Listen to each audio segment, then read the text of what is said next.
I would very much like to welcome Sian Sullivan, who is an environmental anthropologist and political ecologist who is currently working at the intersection between culture, nature, and finance, with the objective of supporting just and equitable environmental policies.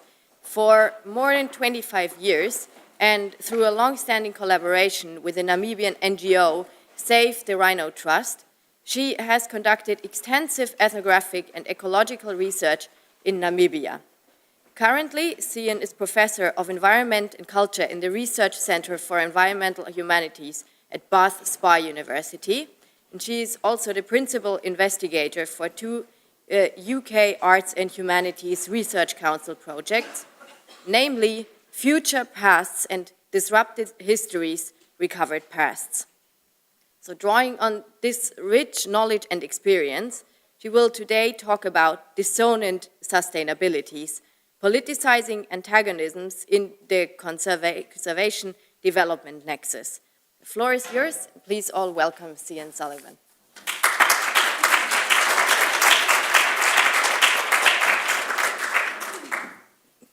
Okay, thank you for that generous introduction. I just want to say my name is Sian. But it's an easy mistake because it's spelled S-I-A-N. Okay, I want to thank Eiley for the invitation to speak here today, and also Ella for all of the logistical support and for being very patient with my emails and all the rest of it. Yeah, and also I'd like to thank June for his very stimulating talk. And we haven't actually corresponded about this, but I think and I hope that my talk will be quite complementary to some of the themes and questions you've been raising. So what I wanted to share with you today is not really a fully worked up research paper, but I hope some of the reflections I offer will be helpful to some of you. And you can see I've changed my subtitle slightly. So I'm now calling my talk Politicising and Psychologizing Antagonisms in the Conservation and Development Nexus.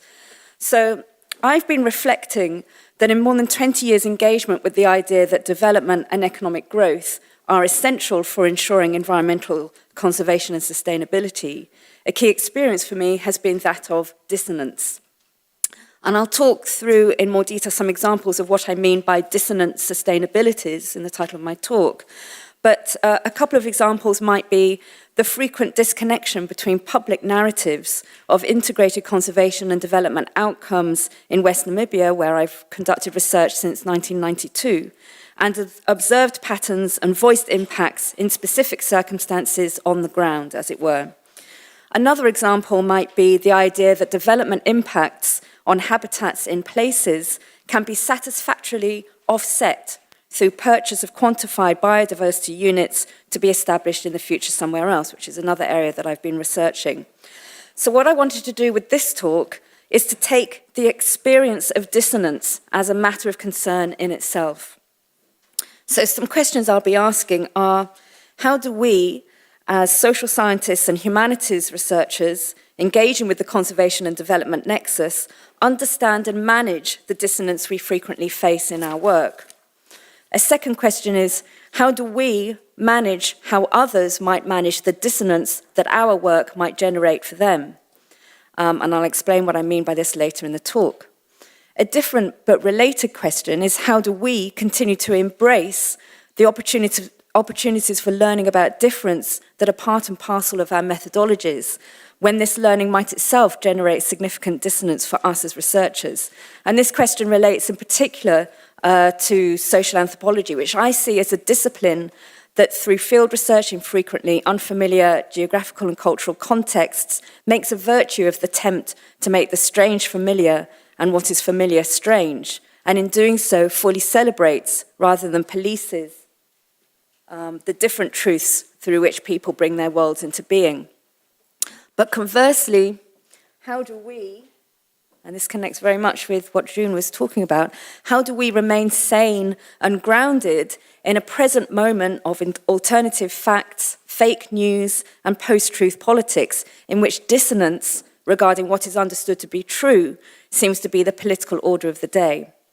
So in framing these questions like this, I'm drawing on the concept of dissonance in the sense proposed some decades ago by the American psychologist Leon Festinger in a theory of cognitive dissonance, which he published in 1957. So the starting point of the theory is that we do not like inconsistency. It upsets us, and it drives us to try and reduce whatever we are experiencing as inconsistency. Indeed, the theory proposes that the greater the inconsistency we face, the more agitated we will become and the more motivated we will be to reduce rather than amplify the experience of dissonance. Some of these strategies might take rather artful and perhaps unexpected or even pathological forms, and I'll return to this again in more detail.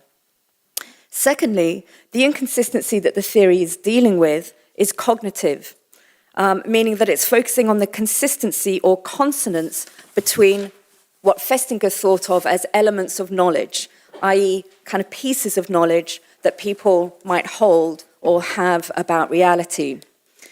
Thirdly, the theory proposes that a state of psychological dissonance arises when two cognitive elements are inconsistent with each other. So an example might be the psychological dissonance or tension that arises when a person performs actions that are incongruent with their beliefs. And clearly this sort of situation arises very often. So for example, it's rather dissonant that I am here speaking at this conference on sustainability, having flown from the UK, even though I am simultaneously deeply concerned about the contributions of CO2 emissions to climate change and its impacts on sustainability. On this point, the theory proposes further that the magnitude of dissonance increases in relation to the value or the importance of the mismatching elements. And this aspect is, of course, extremely important when we're thinking about the environmental consequences of economic development choices. So how do I, for example, arrive at an experience of cognitive consonance when I hear that a no net loss of biodiversity will arise through strategies to offset the impacts on species and habitats caused by major infrastructural or extractive developments, if this proposition is entirely dissonant with all my understandings of ecological processes and dynamics? And again, I'll return to this later in the talk. So the cognitive dimension of dissonance also becomes increasingly complex when taken seriously the sometimes very different conceptions or knowledges people have regarding the nature of being, and especially the sources of agency in the world. So as Festinger also observed, what is experienced as dissonant or consonant also varies culturally. And finally, the theory proposes that situations of cognitive dissonance require management so as to reduce the psychological stress generated by the dissonance. So in relation to the dissonance between my flying here and my concern about anthropogenic causes of climate change, I might have all sorts of ways of rationalizing my travel to this conference so as to reduce the dissonance between my beliefs and my actions. So for example, I might think that it's more important overall for me to have a platform from which to share my concerns to a broader audience. I might in particular rationalize that I want to be able to do what I can to support younger scholars who may be encountering the sorts of confusion that I've experienced in the context in which I've worked. So a rationalization does not remove the dissonance between my actions and my beliefs, but it does help to bring the different and dissonant elements of cognition closer together and thereby to reduce the state of tension associated with the discordance between them. But Festinger goes further. He observes that the ways in which a person or group of people maintain the coherence of their beliefs is often through the active exclusion of information contradictory to those beliefs, however robustly evidenced that information might be. An additional way of managing dissonance that we all do to varying extents, and it's already been mentioned today, is to engage in forms of confirmation bias, i.e. to seek out information that confirms rather than disproves a cognition we already hold. Festinger had previously and quite famously explored in detail a situation in which a group managed cognitive dissonance not by changing perceptions in the wake of disconfirming information, but by strengthening their commitment to their original belief. And this case is quite fun and it's worth outlining in some detail. So in the early 1950s, colleagues of Festinger conducted covert research which led to membership of a group that understood that the end of the world would take place at midnight on 21st of December 1954. In following the messages from an alien planet received by a Michigan woman through automatic writing, they had left their homes, their jobs, their partners, and given away their possessions in order to be ready for the arrival of a flying saucer that would rescue them from the doomed planet. Festinger and his team wished to observe what the group would do in the face of the disconfirming evidence that would surely arise when the end of the world didn't in fact happen as expected. A rational perspective would perhaps predict that the group would change their beliefs in the wake of the disconfirming evidence, i.e. in the wake of exposure to the facts. In fact, however, and as predicted by Festinger and his team, the opposite occurred. The group reduced the dissonance between their beliefs and the fact that the end of the world did not take place by strengthening their beliefs. And they did this through incorporating new and supporting information and through seeking social support by becoming increasingly public about their beliefs. Specifically, they interpreted the failure of doomsday to arrive as evidence that by waiting and praying throughout the night in question, they had actually succeeded in preventing it. And in doing so, they were able to emerge even more convicted of the truth of their beliefs. A present-day version of this sort of scenario is embodied by the Flat Earth Society, who deny that the recent space launch by billionaire Elon Musk does not prove that the Earth is a sphere. They instead deploy various arguments to maintain that the launch itself was a hoax, and that there is nothing about the footage released from the launch to demonstrate the spherical nature of the Earth. So the implication of these and other cases is that people will work harder to reduce cognitive dissonance by strengthening their beliefs rather than by rationally changing their beliefs in the face of disconfirming evidence.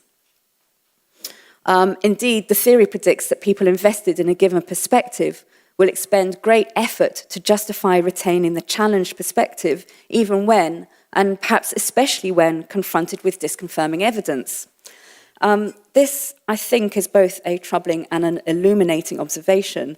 It's troubling because it suggests that an assumption of rationality leading to incremental progress is itself a belief that might be dissonant with observed reality.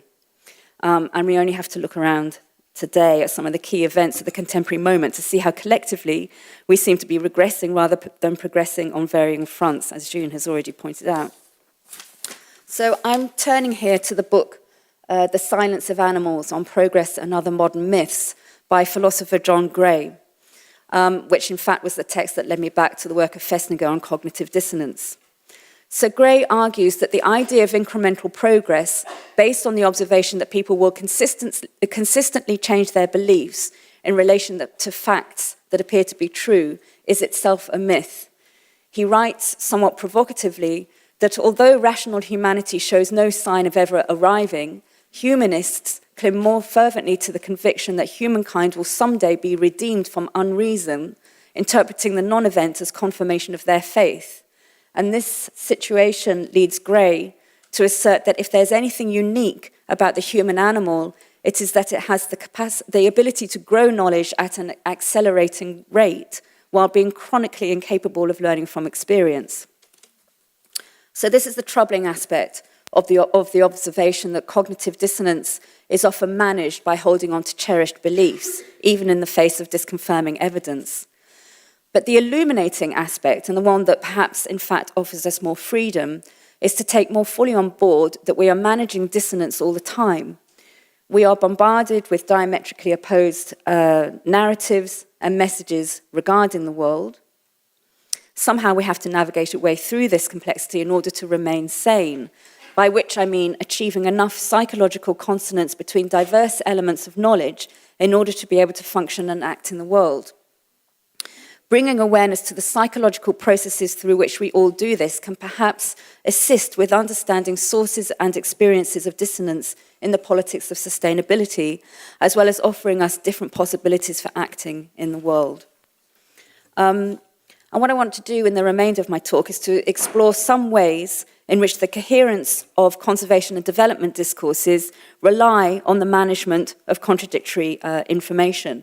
And my concern is also to highlight that this management of dissonance is also ideological in nature. acting to bolster specific patterns of privilege and inequality that other perspectives might understand as detrimental to the flourishing of biocultural diversity. So my starting point here arises from a recent experience that in fact links Finland to an area in West Namibia in which I've conducted research since the early 1990s. So this is the place called Soris. It's roughly marked by the asterisks on this map. When I was last in Namibia in October last year, I attended a public lecture in the capital Windhoek, which is slightly to the south and east of this map, that was held by the NGO, the Namibian Nature Foundation, or NNF. This organization describes itself as Namibia's leading conservation and sustainable development organization. The talk concerned the establishment of a new model of what the NNF are calling conservation hunting, supported by Finnish development aid through the Finnish Embassy's Fund for Local Cooperation. In fact, I went to this talk around the time that I got the email from you to invite me to come here. So it was one of the things that prompted me to say yes. Okay, so Namibia is well known for its community-based natural resources management program, or CBNRM, which seeks to promote conservation and development through opening landscapes and wildlife to new sources of entrepreneurial private investment in tourism and hunting. CBNRM has become established on top of the pattern of land control set up during Namibia's colonial and apartheid history. So most of the central and southern parts of the country, which are the flesh-coloured areas on the left-hand map here, were surveyed, fenced and settled by commercial white farmers, once indigenous peoples, other than farm workers who were retained on these areas, have been constrained to the marginal areas which are coloured green on the left-hand map. And it's these remaining communally managed areas that have been the focus of CBNRM. The primary organisational outcome of CBNRM in Namibia has been the establishment of locally run resource management organisations called conservancies, which again are coloured green on the right-hand map. Conservancies are described in part as organisations established to enable business. So here are a couple of quotes from a recent report of the Namibian Association of CBNRM support organisations, that a conservancy is a business venture in communal land use, although its key function is actually to enable business. So conservancies do not necessarily need to run in any of the business ventures themselves. In fact, these are often best controlled and carried out by private sector operators with the necessary know-how and market linkages. So one of the ways in which conservancies can enter into business arrangements is through agreements with hunting operators. Indeed, hunting tourism is promoted by a range of organisations in Namibia as a primary means of generating income to local conservancy management through the payment of fees by professional private hunting operators. So this paper in 2016 asserts, for example, that the main benefits from hunting were income for conservancy management and food in the form of meat for the community at large. The value of trophy hunting to conservancies was a major theme in the talk I attended in October by the Namibian Nature Foundation. At the same time, assertions of the value of trophy hunting to conservation in Namibia are taking place in a context of significant concern regarding the international perception of trophy hunting, particularly in the wake of the Cecil the lion controversy in 2015, when a wealthy American hunter killed an elderly research lion called Cecil in Zimbabwe, and it precipitated a media storm, a social media storm especially, from which Namibian trophy hunting has not been immune. So one of the things that the presenter at the NNF talk did, he spent a large proportion of the talk basically denouncing rather than engaging with these public concerns about trophy hunting in Namibia. So this in itself is a strategy for managing dissonance so as to sustain a particular perspective on the right route towards integrated conservation and development in this context. The speaker also claimed that what is really important locally is meat, given a context where protein is at a premium. So meat distribution is, therefore, and I quote, the link that people on the ground get from conservation. And the talk focused largely on the ways that Finnish funding has been used in Soris to promote two types of commercial hunting. The first is a professional package run by a commercial operator in Namibia called Estro safaris. And they advertise themselves as offering old-style, authentic hunting safaris. This is itself a business established through the historical appropriation of land in central Namibia that has contributed to the poverty that recipients in communal area conservancies are now struggling with. The second hunting package is described as a premium hunting concept that would involve self-driving by experienced hunters. And this is where the Finnish Hunting Association comes in. So Finnish hunters, who are known for appreciating a similarly extreme environment and for an emphasis on tracking and stalking on foot, have visited Sorosoris in Namibia in a series of pilot hunts to explore community conservation hunting in this conservancy. And in this endeavour, the meat that is not eaten by the hunters would be distributed to the community, and this, it is argued, would be a key method through which the community would benefit. So a problem for me is that I've heard this sort of multiple win narrative over and over again, and I know that it is radically dissonant with the local narratives I also hear over and over again. These latter narratives say, for example, that people rarely acquire meat through conservancy activities, and certainly not enough to constitute a significant component of household diets. Indeed, not long after the NNF talk, I gave a lift to a young man who lives in the Sorosoris Conservancy, who explained that all the meat seems to stay with the Conservancy leadership, and it's only really available at the time of the annual game count to those who volunteer as labourers on the count. And he'd been a volunteer on the last two game counts in March 2017 and January 2016, in which he'd worked hard for several days, and the only payment he'd received was in the form of a feast of meat when the count was over. The same pattern seems to characterise conservancy-related income. Some people gain employment through conservancy-related commercial enterprises, and this is clearly important. And there's also some distribution of money from commercial enterprises to conservancies, much of which goes to conservancy running costs. But the amounts distributed to conservancy members are mostly rather small and are not regular enough to be relied on as a significant part of household income. So what does seem certain, however, is that over the last 20 years, conservancy establishment has created and supported a series of successful tourism and hunting businesses run at a profit by mostly private enterprises through increased foreign tourism access to land zone for wildlife, both of which impact on local livelihoods and autonomy. So this sort of dissonance is often written about in development studies, and actually Jean already said this, as the departure between rhetoric and reality. A key dimension, however, is also related to the active management of public narratives of success, undertaken so as to sustain access to funding, sourced on the basis of the buoyancy of the conservation and development model being promoted. So in the present case, given that the model is an explicitly neoliberal one, that requires development and conservation success to arise from various combinations of marketisation and private investment, evidence demonstrating that realities do not match the claims has to be managed out of public discourse. One way of managing success in such context, then, is to delegitimise disconfirming evidence. And I think this dimension is very important in the conservation and development nexus. I have certainly personally been subjected to attempts to close down publication of disconfirming evidence through personal and legal threats and various attempts to discredit research findings. And I mention this experience because perhaps some of you may have gone through or may go through something similar. When this happened to me in the late 1990s and early 2000s, I was naively rather astonished.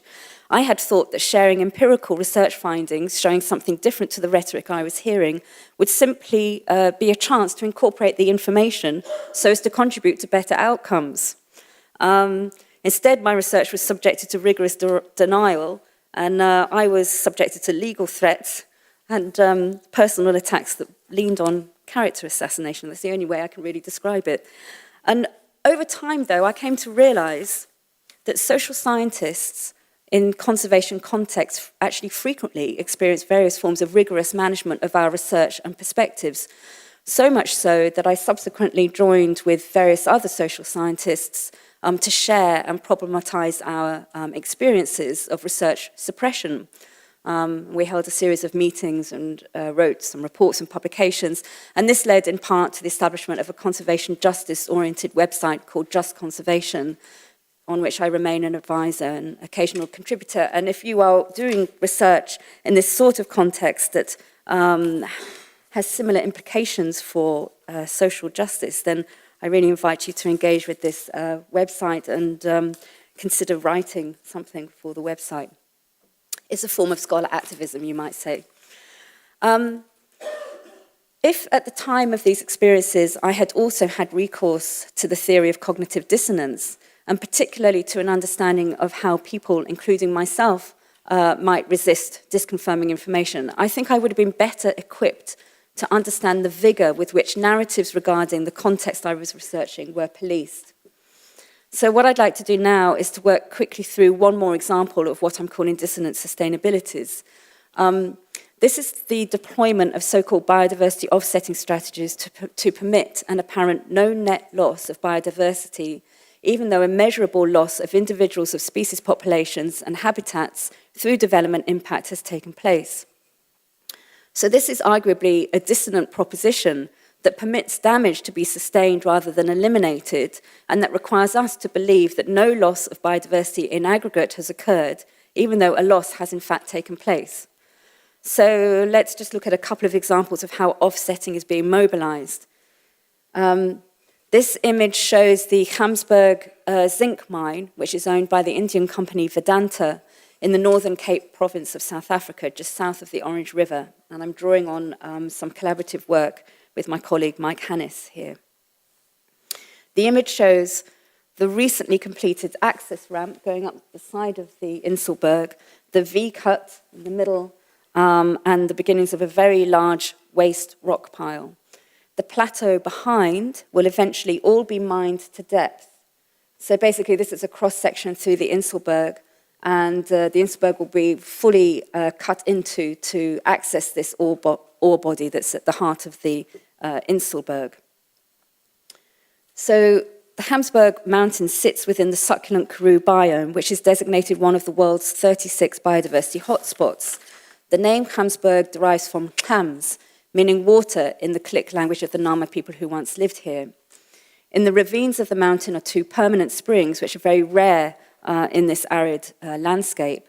The pastures of the mountain plateau were described by a 19th century Cape Governor surveyor as excellent, and they were used for centuries by Nama in the past as part of a long-standing system of transhumance.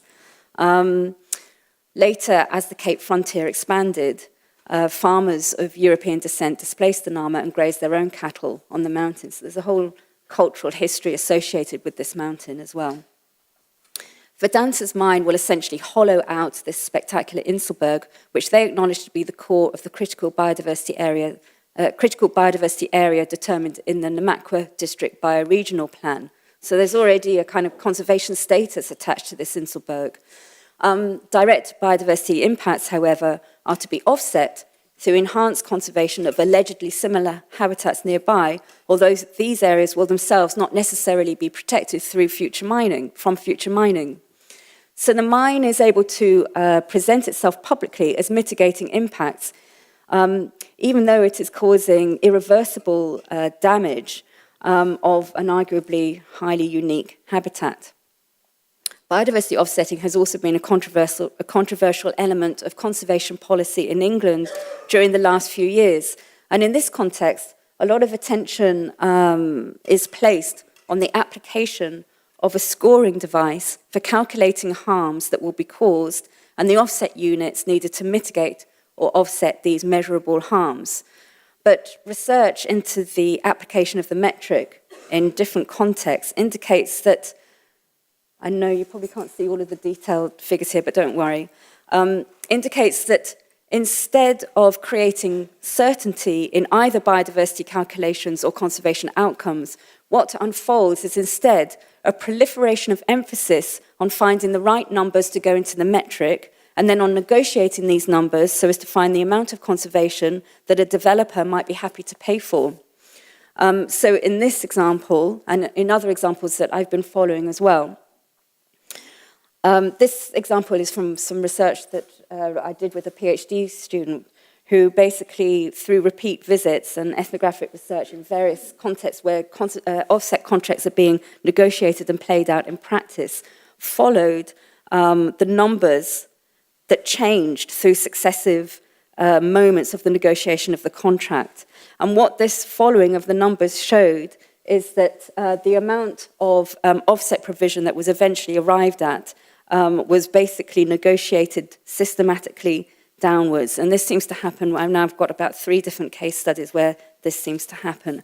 So the application of the metric seems to make it more possible for developments that might not have been permissible under previous planning requirements to now become permissible. And it involves this negotiation downwards of the amount of conservation that developers might actually pay for in their offset contracts. So one way to understand how offsetting strategies manage the dissonance between environmental protection and impacts related to economic development is to see that offsetting offers the possibility of consonance by bringing in a new or a third element that reconciles the dissonant elements. In this perspective, a carbon or a biodiversity offset permits dissonance to continue precisely by shifting attention to a new or a third element, i.e. the offset. This situation is also resonant with the psychoanalytic concept of disavowal, as deployed recently by a number of authors considering how dissonance created by environmental crisis is managed psychologically. I went back to Freud's original article on disavowal that was published in 1938, which is called Splitting of the Ego in the Process of Defense. And in this, it's a short essay, but in this essay, Freud asserts that in order to accommodate traumatic and dangerous reality, the ego may behave in remarkable, he says, artful ways. In short, a defensive splitting can be effected such that the threat, or we might say the dissonance associated with particular behaviors, is both acknowledged and systematically turned away from. So attention becomes directed instead towards a fetishized solution that masks and thereby permits continuation of the dangerous but ultimately satisfying behavior. Freud used the term disavowal to describe this simultaneous and symptomatic defense against and acknowledgement of traumatic reality. So disavowal thus becomes embodied in the fetishized substitute, for example, the offset, onto which value and attention has been displaced or transferred. I think we see exactly this in offsetting as a contemporary strategy for solving, or apparently solving, environmental problems. So through offsetting, the proliferation of attention, activity, and technical and legal methods for creating offsets and offset exchanges seems at the same time to reduce engagement with the causes of degradation, underscoring the apparent need for the offset. We might say that the offset and its chimerical promise of no net loss or even net gain, which you see a lot in the biodiversity offsetting literature, deriving from loss, becomes the fetishized substitute for facing and reducing the cause of pathology, as indeed is pointed out in many cartoons of this strategy. So I'll just leave this with you for a moment. The defense of the collective capitalist ego, if it's possible to speak of such a thing, is thereby sustained precisely through deepening the rift between acknowledged danger, in this case environmental degradation, and the substitute solutions that mask this danger.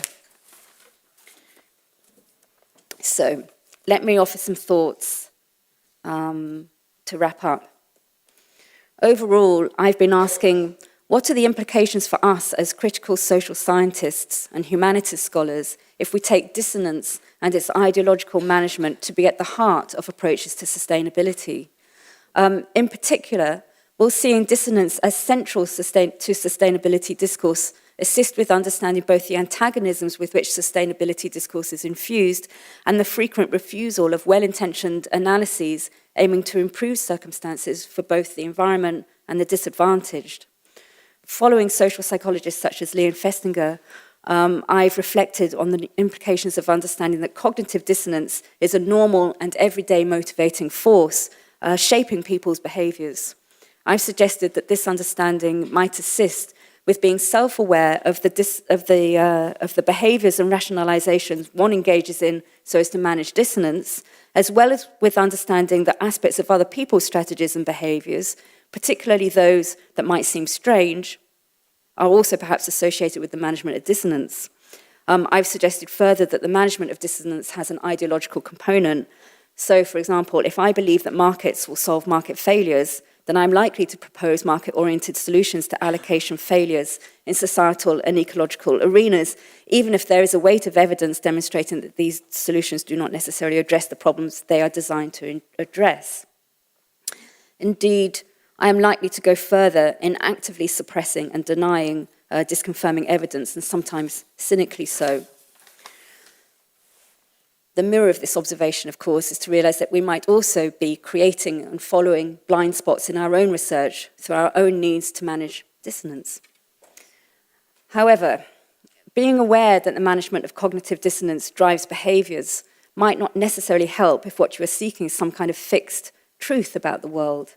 As I mentioned earlier, one of the more troubling aspects of this discussion is a realization that scientific inquiry and rational modes of empirical analysis will not necessarily lead to better outcomes. In fact, they may lead to worse outcomes through the psychological and ideological work that people do to suppress disconfirming evidence. And we see this in spades today, as June has highlighted already, but the two particular concerns that I have specifically are the ideological management of both climate change science in the US and elsewhere, and also the suppression of the Brexit economic impact reports in the UK.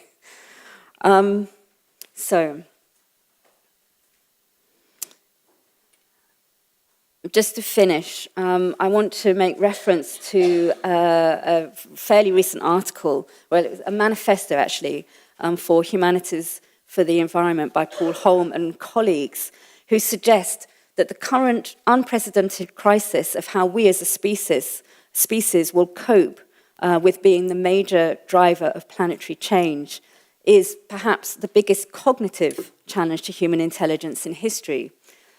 They write, it is, of course, crucial to promote pro-environmental behavior, but in order to accomplish this, we need to move beyond rational choice and behavioral decision theories, because these do not capture the full range of commitments, associations, imaginaries, and belief systems that drive preferences and actions. Their argument is that humanities-leaning disciplines like philosophy, history, religious studies, gender studies, literary studies, psychology, and I would also add anthropology, are important because they do offer deeper insights into human motivations, values, and choices. And they need then to be more part of a more nuanced conversation, actually, regarding the dissonance between development and conservation choices, even though they've been relatively excluded from environment and development policy arenas in the past. So this is a sort of complement to the calls that June was making for active political engagement, because sometimes they can, as you were talking about in your discussion of authoritarianism, they can sometimes also lead us down problematic routes. So it just remains for me to say thank you for listening, and I'll leave you with a shameless plug for the Environmental Humanities Research Centre that I'm now based in. Thank you very much.